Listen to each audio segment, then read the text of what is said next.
There we go. There we go. Ha ha! Catching these nice little summertime bass. What we're doing is we're crawling this little bait down these ledges. These bass, in the summertime, it's hot. So either they're hunkered down in structure or they're gonna be in deeper water, which we're gonna be targeting today. Oh, tubular! Look at that. What's up, guys? Today, we're throwing Vicious Baits Tubby Tube, and we're looking for these summertime bass that are out a little deeper on these rock piles, ledges, or points. And so I'm gonna talk to you about some little secrets on throwing one of my favorite baits. You guys, I've said it a million times, and I will keep saying it. The tube has really lost its luster. A lot of people really overlook this bait, and I absolutely love it because of how effective it is. It's been around a long time, and it's caught a lot of bass, but with all these new lures that are coming out in the market, people sometimes forget about this little guy, and it's a sleeper because it will, if you're using it right, it will absolutely be one of your best tools in your toolbox. So anyway, guys, let's break down this technique, starting with rigging.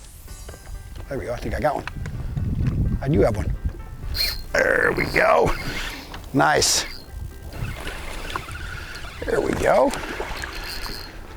There we go. That's nice and consistent. We're just pulling this right off. Oh, look at that. Okay, let's perfect to talk about the setup because I want to show you how this bass, look at that. You can barely see that tube, it choked it all the way down there. That means it really wanted it. So let's talk about the setup real quick on this bait. Oh man, that thing is down its throat. Okay, when setting up this bait, first I start with about a 3/16 to 1/4 ounce tube jig. And what I do is I add scent first up in the tube. And so that way that jig head will slide right up in there. But when you have scent up in this bait, it's giving off a scent trail as you're dragging it down there.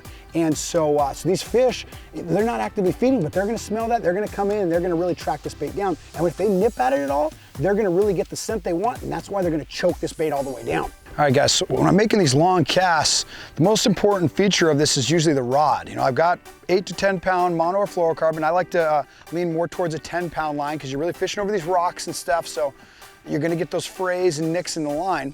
And I've got just a spinning reel, but the rod, I want a stout rod with a nice soft tip. Because you see as I'm crawling over these rocks, I really want to feel as it comes over all these. It's really important to know that you're in the right area. And then also when it hangs up a little bit, that's when you're gonna be able to sense that it's kind of hanging up before you really jam it in there. That's when you lift that rod up, shake it free. Come on, come free. Come on. Come on, buddy, shake it free.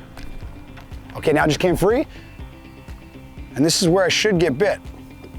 And you just keep dragging again. But once I do get bit, you want to have that nice stout rod to drive that single hook right into the fish's mouth. And because I'm making long casts, fishing a little deeper water, if I have a real soft rod, I'm not going to be able to really stick that fish hard. And that's really key to getting some of these, here we go, to getting some of these bites. Oh no, he's not on there. Oh yeah, there he is.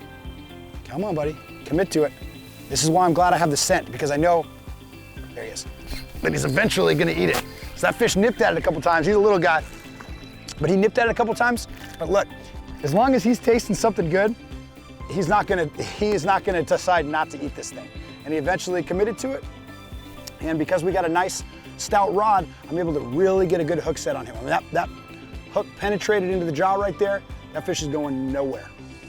All right, with retrieve, just want to make a long cast and watch that bait sink, okay? So you want to watch that line. As that bait sinks, what it does, it spirals down. A lot of times, that's going to attract those fish in. You might get a bite before it even hits the bottom.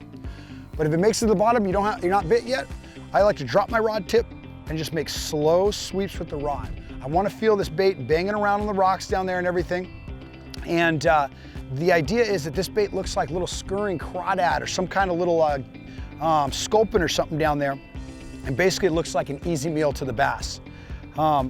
As I'm dragging it, making slow little drags to that, I want to also, anytime I feel a snag, I want to, instead of pulling it tight into that snag, see right now I'm snagged, I'm going to lift this rod tip up and I'm going to try to shake that bait over the rock, it just came free, then I drop that rod tip back down and continue dragging. A lot of times this is where my bite's gonna come, which it did. There we go. Is he on there? Yep, he's on there. And that's how it's supposed to work out.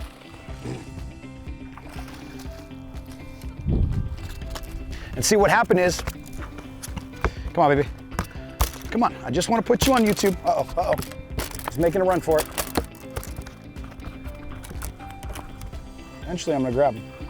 Okay, guys, what happened is, this bait,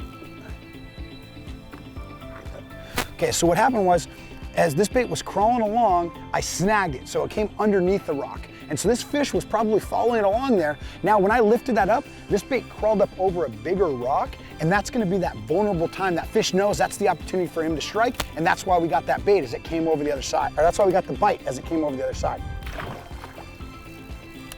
All right, guys, location. It's summertime, it is really hot.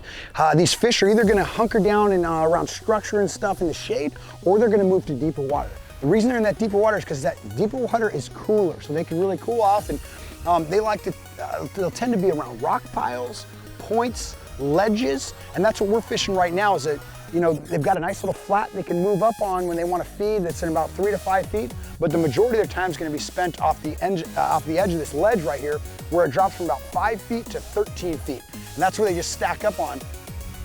There we go. And as long as I can bring it down that ledge, even if they're not actively feeding, something like a tube is just too easy of a meal.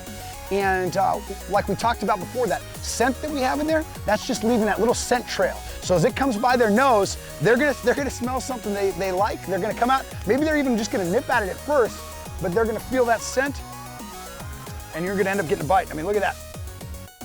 When they're swallowing that bait all the way down like that, that means they're really trying to feed it. They're not just trying to nip at it, and that's a very good sign.